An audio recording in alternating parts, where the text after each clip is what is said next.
EMR Shopping Mall grand opening on 10th September in Miapur. ఆలోచించకుండా మోదీ గారు bomb వేయట్లేదు. వేసిన తర్వాత ఎందుకు ఆపేశారు సడన్గా? మనం రేపు వెళ్ళి పాకిస్తాన్ మొత్తం కాన్కర్ చేస్తున్నాయి, ఎంత ఈజీ అనుకుంటారండి. ఇది నాలెడ్జ్ లేదు వాళ్ళకి. పాకిస్తాన్ దగ్గర ఉన్న న్యూక్లియర్ ఆర్సెనల్ కానీ అది బ్లఫ్, అదే మనకు తెలిసిపోయింది. It's pure bluff. యూజ్ చేయొచ్చు కానీ వాళ్ళు they can use it. Use చేయలేని కాదు, కానీ వాళ్ళ దగ్గర బ్లఫ్ చేస్తుంటారు. మేము యూజ్ చేస్తాం. మనం ప్రాక్టికల్గా ఆలోచించి, సరే ఫస్ట్ మన దేశాన్ని సరిగ్గా చేద్దాం కదా. మన ఎడ్యుకేషన్ సిస్టమ్ కానివ్వండి, మన రోడ్లు కానివ్వండి, మన ట్రాఫిక్ కానివ్వండి, మన వర్షం పడితే రోడ్లు ఇట్లా ఉంటుంది. అది లెటర్ సార్ట్ అవుట్. అది అప్పుడు చెప్తారు, లేదా అంతా గవర్నమెంట్ పని, అంతా మున్సిపల్ కార్పొరేషన్ పని, నా పని ఏం లేదు. మీరేం చేస్తారు మళ్ళీ? What are you doing as an individual? Zero. That's the problem అన్నమాట. సో ఇప్పుడు మనం ద్వైపాక్షిక సంబంధాల గురించి మాట్లాడతాం, వాళ్ళతో క్రికెట్ ఆడాలా వద్దా, దీనన్నిటి గురించి మనం మాట్లాడుకుంటూ ఉంటున్నాం తప్ప రెస్పాన్సిబిలిటీస్ అనేది పంచుకోవట్లేదు అనుకున్నప్పుడు ఎవరి లైన్స్ ఏంటి, ఎవరు అతిక్రమిస్తున్నారు అంటే దాన్ని డిసైడ్ చేయాల్సినటువంటి వాళ్ళు ఎవరంటారు? ఎలా చూడాలి ఈ ఇష్యూస్ అన్నిటినీ? పొలిటికల్ లెవెల్లో చూడాలంటే లీడర్షిప్ ఉంటుందండి. ఒక దేశానికి ఒక లీడర్షిప్ ఉంటుంది.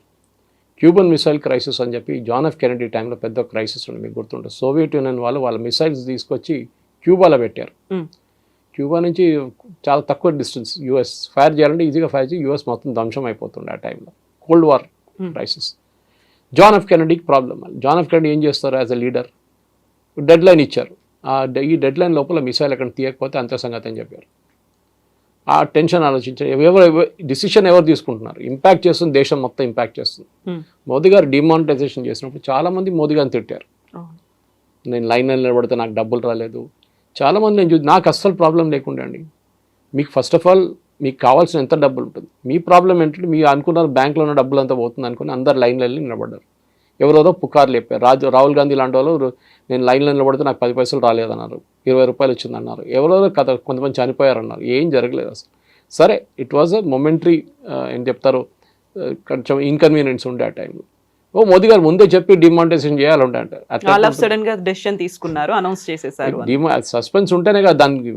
అదర్వైజ్ మీరు ముందే చెప్పేస్తే అందరూ డబ్బులు అన్నీ వెళ్ళి దాచుకుంటారు. ఎక్కడో దాచుకున్న డబ్బులన్నీ తీసుకొచ్చి ఎక్స్చేంజ్ చేసుకుంటారు. చేశారు అప్పుడు కూడా చాలామంది. సో ఒక డిసిషన్ తీసుకున్నాడు. దానికోసం మోదీ గారు ఎప్పుడైనా 8 o'clock మాట్లాడుతుంటే చాలా మంది భయపడతారు. ఏంటో ఈసారి ఏం రాబోతున్నాయి, కోవిడ్ వచ్చింది, ఒకసారి కోవిడ్ బంద్ చేసి లాక్డౌన్ చేసేసారు. నెక్స్ట్ టైం దానికన్నా ముందు డిమానిటైజేషన్ చేశారు. నెక్స్ట్ టైం ఇప్పుడు మొన్న మాట్లాడి పాకిస్తాన్ గురించి మాట్లాడారు. సో పొలిటికల్ డిసిషన్ తీసుకున్నప్పుడు ఒక మెచ్యూరిటీ ఉండాలి యాక్సెప్ట్ చేయడానికి. దాన్ని క్రిటిసైజ్ చేయడం చాలా ఈజీ.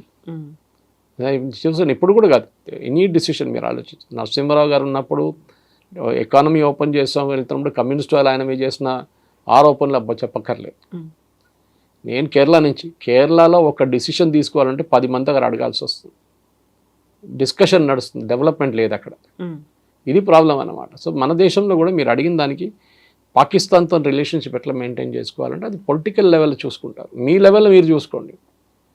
మీరు పాకిస్తాన్ నుంచి ఎవరైనా ఇన్వైట్ చేస్తున్నారా, then there is an issue. ఇప్పుడు పరిస్థితుల్లో లేకుండా మీరు ఇన్వైట్ చేయొచ్చు ఎవరినా కావాలంటే.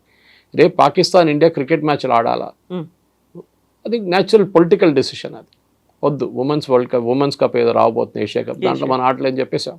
కరెక్ట్.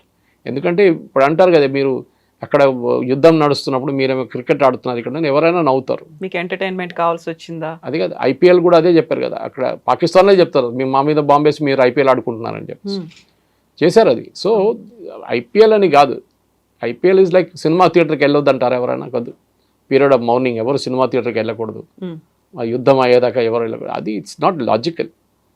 మన దగ్గర ఒక వాల్యూ లేదు. దేనికి మాట్లాడుతున్నప్పుడు కూడా ఏదో చెప్పేసుకుంటారు అంతే. Argument for the sake of argument అంతే. లాజికల్గా ఎప్పుడు ఆర్గ్యూ చేయరు.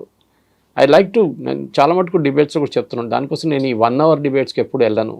రాత్రిపూట 7 to 8 ఉంటుంది చూడండి. ఎప్పుడు అన్ని ఏ channel I will never go. ఒకసారి అర్నబ్ గోస్వామి ఛానల్కి వెళ్ళాను, కానీ అక్కడ కూడా somebody came and told me on the earpiece, this discussion చాలా టండా అయిపోయింది, కొంచెం గరం చేయాలని చెప్పారు. Very obvious sign what to do. Anyway అదొక నైట్లో సర్కస్ అయిపోయింది అనమాట. అది లాజికల్గా మాట్లాడి డిస్కషన్కి వెళ్ళడానికి నాకు అభ్యంతరం లేదు. కానీ గంట సేపట్లో ఒకరు వచ్చి ఒకరిని తిట్టుకోవడము, వాని ఇంకో తిట్టుకోవడం, తర్వాత అందరు కలిసి చాయ్ తాగేసి ఇంటికి వెళ్ళిపోతారు. What did you learn from it? Zero. So మన ప్రేక్షకులు కూడా అర్థం చేసుకోవాలంటే, చాలామంది అడుగుతారు, you won't believe it, Suresh గారు మీకు నాలెడ్జ్ ఎక్కడి నుంచి వస్తుంది అన్నారు. మొన్న కూడా ఈ 2-3 ఛానల్ వాళ్ళు అడిగారు. నేను నథింగ్ మ్యాజిక్ అబౌట్ ఇట్. ఏ చిన్న టైం 10 నిమిషాలు దొరికితే కూడా ఏదో చదువుకుంటూ కూర్చుంటాను. When I'm driving I put my Bluetooth on, అంటే car Bluetooth on, and I listen to news, not watch news. ఎందుకంటే మన అటెన్షన్ రోడ్ మీద ఉండాలి, దానికోసం అనమాట. అది కాకుండా ఎప్పుడైనా ఇంటికి వెళ్ళంగానే పొద్దున పేపర్ ఉంటుంది, మళ్ళీ I have subscribe to lot of digital editions, అది చదువుకుంటాను. నేను యాజ్ అ నాలెడ్జ్ నేషన్, అదే చెప్తున్నాను, as a nation that has to have knowledge. మనం చదవాలి కంపల్సరీ. సబ్జెక్ట్ నాలెడ్జ్ కాదు, సబ్జెక్ట్ నాలెడ్జ్ అందరికి ఉంటుంది. ఏ ఇంజనీరింగ్ కాలేజ్కి వెళ్ళినా ఆ క్లాస్లో 100 మంది ఉంటే దాంట్లో minimum 60% will have standard knowledge. ఇంకొకరితో ఏం సపరేట్ చేస్తారంటే ఈ ఎక్స్ట్రా నాలెడ్జ్. ఎప్పుడు చెప్తాను, నేను చాలా కాలేజెస్కి వెళ్ళి మోటివేషనల్ టాక్స్ ఇస్తాను, అన్నీ చేస్తుంటాను. నేను ఎప్పుడు చేస్తున్నాను, almost 18 years I been doing teaching MBA students about marketing and sales. అందరికీ అదే చెప్తాను నేను, ఈ అబ్బాయి ఈ అమ్మాయికి డిఫరెన్స్ ఏంటి? ఏం లేదు, వాళ్ళ సబ్జెక్ట్, ఇద్దరికి సబ్జెక్ట్ నాలెడ్జ్ ఉంది. కానీ మార్కెట్కి వెళ్ళి ఒక ఇంటర్వ్యూ చేస్తున్నప్పుడు వాళ్ళకి స్కిల్ కావాల్సింది ఏంటంటే బియాండ్ ద సబ్జెక్ట్ నాలెడ్జ్ తెలియాలి. అది వాళ్ళకి తెలియదు, ఎందుకంటే చెప్పలేదు. ఇది మన ఏం చెప్తారు, అభిమన్యుని పంపించినట్లు అయిపోతుంది చక్రవ్యూహలకి. మన దగ్గర ఉన్న కాలేజీలు, మన దగ్గర ఉన్న జూనియర్ కాలేజీలు ఏం చెప్పిస్తారు, ఇది IIT JEE అంతే, ఇది రూటు. దాని లోపల వెళ్ళిన తర్వాత ఏం చేయాలో నాకు తెలియదు, సూసైడ్ చేసుకుంటారు. మీరు చూసుంటారు చాలా కేసెస్లో, డిప్రెషన్కి వెళ్ళిపోతారు. అది చెప్పరు, ఎందుకంటే not everybody is cut out for IIT.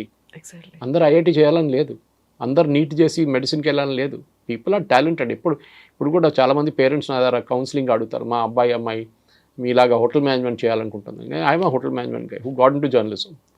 నేను చెప్తాను, చూడండి చాలా టఫ్ కోర్స్, బహుశా ఆర్మీ తర్వాత అన్నిటికంటే టఫ్ కోర్స్ ఇది. So you decide what to do. ఈ ప్రాబ్లం ఎక్కడ వస్తుందంటే ఈ డిసిషన్ మేకింగ్. ఇప్పుడు మీరు మోదీ గారి గురించి అడిగారు, ఒక పేరెంట్ డిసిషన్ తీసుకుంటున్న అబ్బాయి అమ్మాయి గురించి పేరెంట్స్ డిసైడ్ చేస్తున్నారు. ఆస్ ద చైల్డ్, అమ్మాయి దారు అబ్బాయి దారు అడిగారా నీకేం కావాలని, అది లేదు జీవితంలో. ఆ డిసిషన్ వాళ్ళకి ఇవ్వరు అనమాట. Ability to take a decision వాళ్ళ దగ్గర ఉండదు. వాళ్ళు పెద్దగా అయ్యి దాని తర్వాత నాకు తెలిసిన చాలా మటుకు డాక్టర్లు ఒక రోజు కూడా ప్రాక్టీస్ చేయలేదు. Some had gone to digital media, 1% went into news field. ఆలోచించండి. So square pegs and round holes అంటాం మనం ఇప్పుడు ఇంగ్లీష్లో, అది కేసు అనమాట. సో లీడర్స్ ఎబిలిటీ మీద మనకు డౌట్ ఉంటుంది, స్టూడెంట్స్ మీద కూడా డౌట్ ఉంటుంది. ఇలాంటివి అనుకుంటున్నప్పుడు వెరీ రీసెంట్గా మోదీ చేసినటువంటి కామెంట్స్, నా దేహంలో బ్లడ్ కాదు సింధూర్ ప్రవహిస్తోంది, ఇంత స్ట్రాంగ్ స్టేట్మెంట్స్ చాలా గట్టిగా చెప్తున్నారు. బట్ అక్కడ ట్రంప్ విషయం వచ్చేసరికి అంత సైలెంట్గా ఎందుకు అయిపోతున్నారు, పిల్లిలాగా ఎందుకు మారిపోతున్నారు అనేది రాహుల్ గాంధీ చేసినటువంటి కామెంట్స్ ఉన్నాయి. అవి కూడా అంతే స్ట్రాంగ్గా వినిపిస్తున్నాయి. ఏం జరుగుతోందంటారు? ఎందుకు అంత అపనమ్మకం ఎందుకు ఉందంటారు? ట్రంప్ మోదీకి ఫోన్ చేశారు ఎప్పుడైనా? లేదు కదా. ఆయనే ఫస్ట్ ఇచ్చిన స్టేట్మెంట్ మార్చేశారు 2 రోజుల తర్వాత. మా టీం వాళ్ళు మాట్లాడారని చెప్పారు. JD Vance మోదీ గారితో మాట్లాడారు. ఏం మాట్లాడారు మనకు తెలియదు, మనం ఇక్కడ కూర్చొని గెస్ట్ చేసుకుంటున్నాం. ఇది మాట్లాడుతుంటారు, సీజ్ ఫైర్ కావాలని చెప్పుకుంటారు. మీకు ఎట్లా తెలుసండి? వాళ్ళ నడిమి ఇట్లా ఏం కాన్వర్జేషన్ జరిగింది మీకు తెలియదు. అది బయట కూడా చెప్పరు, ఎవరు చెప్పకూడదు కూడా. So it is question of limited war. Russia Ukraine 3 సంవత్సరాల నుంచి కొట్టుకుంటున్నారు. 1,00,000 మంది అక్కడ చనిపోయారు, 1,00,000 మంది ఇక్కడ చనిపోయారు. ఎవరికేమైనా వచ్చిందండి? ఏం రాలేదు. ఒక ల్యాండ్ అక్కడ గుంజుకున్నారు, ల్యాండ్ ఇక్కడ గుంజుకుంటారు. 5 కిలోమీటర్ అక్కడ వెళ్తారు, 5 కిలోమీటర్ ఇక్కడికి వస్తారు. ఒక ఫుట్బాల్ గేమ్, నేను ఎప్పుడు చెప్తుంటా ఈ పార్లెన్స్, బహుశా మీ ఛానల్ కూడా చెప్పాను ఒకసారి. ఫుట్బాల్ గేమ్ 90 నిమిషాలు ఉంటుంది, దాని తర్వాత 30 నిమిషాలు ఎక్స్ట్రా టైం ఉంటుంది, స్కోర్ ఈవెన్ ఉంటాయి, దాని తర్వాత పెనల్టీ షూట్అవుట్స్. కాదు 6 గంటల సేపు ఫుట్బాల్ ఆడదామంటే ఎవరైనా అగ్రీ చేస్తారండి? ఎనర్జీ ఉంటుందా? ఉండదు కదా. దేశం కూడా అంతే. మన సోల్జర్స్ ఒట్టే కూర్చున్నారు, వాళ్ళ దగ్గర నెక్స్ట్ 1 year మనం కొట్టుకుందాం అని చెప్తారు పాకిస్తాన్తో. వాళ్ళు చనిపోతే వాళ్ళ ఫ్యామిలీకి పోతుంది, మీకేం పోదు అని చెప్పాలి. మన చాలామందికి చెప్తారు కదా, యుద్ధం అంటే పాకిస్తాన్ వెళ్ళి కొట్టేసేయండి. మోదీ గారు ఎందుకు ఆపారు? మోదీ గారు ప్రైమరీ ఆబ్జెక్టివ్ ఏముంది? టెర్రరిస్ట్ క్యాంప్ కొట్టడం. చేశారు. దాన్ని కూడా రాహుల్ గాంధీ పిల్లలు పెట్టారు. జయశంకర్ గారు ఇచ్చిన స్టేట్మెంట్ ట్విస్ట్ చేసి before the start of the operation అని చెప్పారు Jaishankar garu. Not before, start of the operation we inform Pakistan. అది స్టాండర్డ్. మనం సైన్ చేసిన అగ్రిమెంట్ నిన్న బయటకు వచ్చింది ఒకటి 94లో. 94లో ఎవరు ఉండండి పవర్లో? We all know who was there. Congress government ఉండే. సో 94 సైన్ చేసిన అగ్రిమెంట్లో మనం చాలా క్లియర్గా చెప్పాం, మన న్యూక్లియర్ సైట్స్ ఎక్కడ ఉందో వాళ్ళకి చెప్తాం. Every 1st of January every year మన న్యూక్లియర్ సైట్ లిస్టు, వాళ్ళ న్యూక్లియర్ సైట్ లిస్టు ఎక్స్చేంజ్ చేసుకుంటాం మనం. అది కాకుండా ఏదైనా మేజర్ ఆపరేషన్ చేసే ముందు వీ విల్ ఇన్ఫార్మ్ దెమ్, మా ట్రూప్స్ మూవ్ అవుతుంది, మీరు టెన్షన్ పడకండి. This is for a regular training exercise.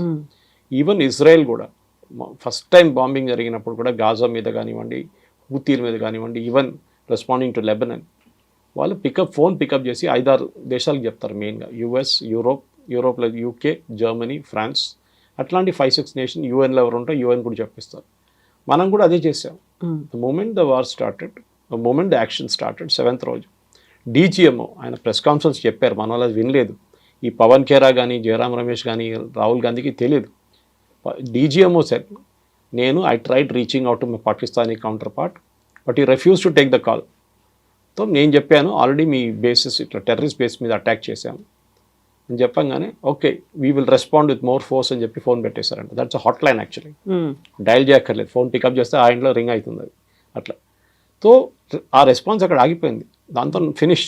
కానీ మళ్ళీ పాకిస్తాన్ వచ్చారు బయటికి, మళ్ళీ వచ్చి మన మీద దాడి చేసాం, మనం రిటర్న్ దాడి చేశాం. సో మోదీ గారు ఎందుకు ఆపారు? మోదీ గారు ట్రంప్ మాట వినంగానే పడిపోతారు అట్లేం లేదు.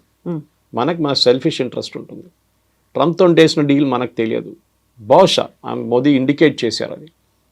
అంటే నెక్స్ట్ టెర్రరిస్ట్ అటాక్ చేస్తే they given us a free hand. Pakistan వైపు నుంచి ఆ పెహల్గామ్ లాగా, ఉరీ లాగా, లేకుంటే పుల్వామా లాగా ఏదైనా మేజర్ అటాక్ జరిగితే భారతదేశం ఏం కావాలంటే చేసుకోవచ్చు అని చెప్పి that is the assurance which US has given. Obviously అది చాలా మటుకు జయశంకర్ గారు కానీ, ప్రధానమంత్రి గారు కానీ, రాజ్నాథ్ సింగ్ గారు కూడా, అమిత్ షా గారు చాలా క్లియర్గా చెప్పారు నెక్స్ట్ అటాక్ దిస్. ఇప్పుడు పాజ్ బటన్ వస్తామని, స్టాప్ బటన్ వస్తలేదు, it's on pause. So Trump చెప్పిన దానికి మోడీ గారు పడ్డానికి ఏం లేదండి. Trump is a transactional man, మనం అర్థం చేసుకోవాలి. రియల్ ఎస్టేట్ నుంచి వచ్చింది ఆయన, ఆయనకి పబ్లిసిటీ కావాలి, ఆయనకు డెస్పరేట్గా ఒక నోబెల్ పీస్ ప్రైజ్ కావాలి. వీళ్ళిద్దరిని కల్పిస్తే నేను మళ్ళీ యుక్రెయిన్ రష్యాని కూడా చేసేస్తే నాకు ఒక నోబెల్ పీస్ ప్రైజ్ ఇస్తాను. క్లింటన్కి ఇచ్చారు ఒకసారి, ప్యాలెస్టైన్ ఇజ్రాయెల్ కాన్ఫ్లిక్ట్కి డీల్ చేసి యాసిర్ అరాఫాత్, ఇత్సాక్ రబీన్ కూడా ఇచ్చారు, నాకు కూడా కావాలని చెప్పేసి. ఆయన చేసిన స్టేట్మెంట్ ఆయన కంట్రీలోనే సీరియస్గా తీసుకోరు. మనం చూస్తుంటాయి, నిన్న యాపిల్ ఐఫోన్ గురించి ఒక ట్వీట్ పెట్టారు. అంటే నేను 25% డ్యూటీ పెడతానండి. ఎవరికి పోతుందండి? ఎవరు కడతారు ఎక్స్ట్రా 25%? కొంటున్నా యుఎస్ గవర్నమెంట్ కాదు, ఎవరు కొంటారో వాళ్ళు కడతారు. యుఎస్లో తయారు చేయాలంటే దానికన్నా ఎక్స్పెన్సివ్ అయిపోతుంది, డబుల్ ద రేట్ అయిపోతుంది ఫోన్ది. బయట ఎందుకు చేపిస్తారంటే వాళ్ళ వేజెస్ తక్కువ ఉంటుంది. ఇండియాలో ఉన్న వేజెస్ కానీ, చైనాలో ఉన్న వేజెస్ కానీ, వియట్నాంలో ఉన్న వేజెస్ తక్కువ ఉంటుంది. So that is why the phones are made here. యూఎస్లో ఇచ్చే జీతాలు ఇస్తే ఆ ఫోన్కి డబుల్ ద రేట్ అయిపోతుంది. సో వీ కెనాట్ అఫోర్డ్ అని చెప్పి అక్కడ. సో దానికి ట్వీట్ చేసి నేను వాడిని ధమ్కి ఇచ్చాను, నేను అది చెప్పాను. టిమ్ కుక్ ఏమైనా స్టేట్మెంట్ ఇచ్చారండి ఫ్రమ్ యాపిల్ సైడ్? నో. ఆయన షేర్ హోల్డర్స్ ఉన్నారు, వాళ్ళకి స్టేట్మెంట్ ఇవ్వాలి కదా, ఏం చెప్పలేదు. వీఆర్ కంటిన్యూయింగ్ బికాస్ యాపిల్ డైరెక్ట్గా భారతదేశంలో ఫోన్ తయారు చేయవు. ఇట్స్ కంపెనీ కాల్ ఫాక్స్కాన్ చేస్తున్నారు వాళ్ళు చాలామందికి తయారు చేస్తారు ఫాక్స్కాన్ లాంటి కంపెనీ. సో వాళ్ళు చేస్తే పని వాళ్ళు చేస్తున్నారు. కానీ ట్రంప్ ధమ్కి ఇచ్చాడు మోదీ గారికి క్వాట్ అయిపోరు. అట్లా మంచి కాదండి. మనం we are not Manmohan Singh. Pokhran blast చేయడానికి ట్రై అయినప్పుడు తెలిసినప్పుడు నరసింహరావు గవర్నమెంట్ కానీ, మన్మోహన్ సింగ్ గవర్నమెంట్ కానీ ప్లాన్ చేసినప్పుడు తెలిసిపోయింది యూఎస్కి. ఆలోచించండి, క్యాబినెట్లో డిస్కస్ చేయగానే వాళ్ళకి తెలిసిపోయింది that India is going to conduct nuclear test, underground nuclear test. ఆపేశారు, ప్రెషర్ పెట్టేశారు. అదే టైంలో వాజ్పేయి గారు గవర్నమెంట్ వచ్చినప్పుడు చూడండి ఏం చేశారు. Kalamji was there, George Fernandes was there. క్వైట్గా చేశారు, రాత్రిపూట పనిచేసి పొద్దున ఏం లేకుండా పెట్టేశారు, మొత్తం సాఫ్ చేసేసి మళ్ళీ రాత్రి పనిచేసి 3వ 4వ రోజులో we had a first test and after that 3 days తర్వాత ఇంకో టెస్ట్ చేసాం మనం. చేసాం కదా. సో ఇది ప్రాబ్లం అన్నమాట వీళ్ళకి. సో వీళ్ళకి రాహుల్ గాంధీ లాంటి వాళ్ళకి చెప్పడానికి చాలా ఈజీ. ప్రెషర్ పెట్టారు దానికోసం ఆపేసామని చెప్పేసి. ఎన్నిసార్లు యూఎస్ మన మీద ప్రెషర్ పెట్టారు మనకే తెలుసు. షిమ్లా అగ్రిమెంట్ ఎవరు చేయించారండి? ఇందిరాగాంధీతోని, జుల్ఫికర్ అలీ భుట్టోతోని. దానికన్నా 1 సంవత్సరం ముందు బంగ్లాదేశ్ లిబరేట్ చేసిన మనిషిని 1 year తర్వాత మొత్తం ఇచ్చిన ల్యాండ్లన్నీ మనం ఇచ్చుకోవాల్సి వస్తుంది, including Hajipir. 1600 square kilometers we return to Pakistan Shimla అగ్రిమెంట్లో. ఎందుకు ఇచ్చారంటే స్ట్రాంగ్ లేడీ, ఐరన్ లేడీ, ఎందుకంటే యూఎస్ డిక్టేట్ చేశారు you have to give back this land అని చెప్పేసి. హాజీపీర్ అనేది చాలా పెద్ద హైట్లో ఉన్న మౌంటైన్. అది మన చేతిలో ఉంటే మన కార్గిల్ మనకే ఉంటుండే ఇప్పుడు దాకా. కానీ అప్పుడు కార్గిల్ జరిగిన వార్ జరగదు, కానీ వీ గేవ్ ఇట్ అవి ఇచ్చేసాం. అది చేసి చాలా తప్పులు ఉన్నాయి అట్లాంటిది. అప్పుడన్నీ మనం చెప్పుకొని వస్తే చాలా యూఎస్ ఇంటర్ఫియర్ చేసింది. కేజీబీ ఇంటర్ఫియర్ చేస్తుంది దానికన్నా ఎక్కువ. కేజీబీలో మిట్రోకిన్ ఆర్కైవ్ చూస్తే మీరు, one of the spice who defected to US, his name is మిట్రోకిన్. ఆయన రాసిన ఒక పుస్తకం ఉంది మిట్రోకిన్ ఆర్కైవ్స్ అని చెప్పి. దాంట్లో ఓపెన్గా చెప్తున్నారు ఇందిరాగాంధీ క్యాబినెట్లో 3 మంత్రులు union ministers were KGB spies. KGB కోసం స్పైయింగ్ చేస్తున్న మనుషులు. వాళ్ళు ఏ క్యాబినెట్ మీటింగ్లో ఏ నిర్ణయం తీసుకుంటే నెక్స్ట్ మినిట్ మాస్కోకి తెలిసిపోతుంది. You're talking of the cold war days. ఆలోచించండి. సో మోదీ గారు ట్రంప్ చెప్పారని చెప్పి పడడం ఏం లేదండి. వీ విల్ ఎప్పుడు ఆపాలని మనకు తెలుసు. We cannot continue. మీరు బిలీవ్ చేయరు, ఆఫ్టర్ ద బంగ్లాదేశ్ వార్ మన కంట్రీ 4 సంవత్సరాలు బ్యాంక్రప్ట్ అయిపోయిందండి. ఏం చేయక్కర్లేదు, మీ ఇందిరాగాంధీ గారు చేసినట్లనే మోదీ గారు చెప్పాలి, సరే యుద్ధం కావాలన్నా మీకు ఒక డెఫినెట్గా చేద్దాం, ఒక పని చేస్తాను, రేపటి నుంచి పెట్రోల్ ప్రైస్లు 3 రూపాయలు పెంచేస్తాను, నాకు యుద్ధం నడిపించాలి కదా, డబ్బులు కావాలి కదా. అప్పుడు చూడండి, అప్పుడు మారిపోతుంది డైలాగ్. ఎందుకు యుద్ధం అవుతుంది, 3 రూపాయలు పెట్రోల్ నేను కట్టాను. So every war comes with a price అంటారు. హ్యూమన్ ప్రైస్ ఉంటుంది, బడ్జెట్ ఉంటుంది, ఈ రెండు ఉండాలి. ఎందుకంటే మిసైల్ ఫైర్ చేస్తే ఒక్కొక్క మిసైల్కి ఎంత పడుతుంది, S-400ది $1 million పడుతుంది. So you cannot afford it. So కావాలంటే నడిపిస్తాం, కానీ ఏమండి, what is the end? Russia Ukraine కొట్టుకున్నట్లు కొట్టుకుంటే పోతాం, వాళ్ళు మన మీద వేస్తారు, మనం వాళ్ళ మీద వేస్తాం, మళ్ళీ వాళ్ళు మన మీద వేస్తారు. చిన్నపిల్లల ఆట కాదు కదా. So you have to have that maturity. అదే మళ్ళీ రిటర్న్ అదే పాయింట్కి వస్తాను అనమాట. ఎమోషనల్ మెచ్యూరిటీ లేదు. ఏదైనా మన ఇంట్లో కూడా డిస్కస్ చేస్తున్నప్పుడు కూల్గా ఆలోచించాలి ఏదైనా కానీ.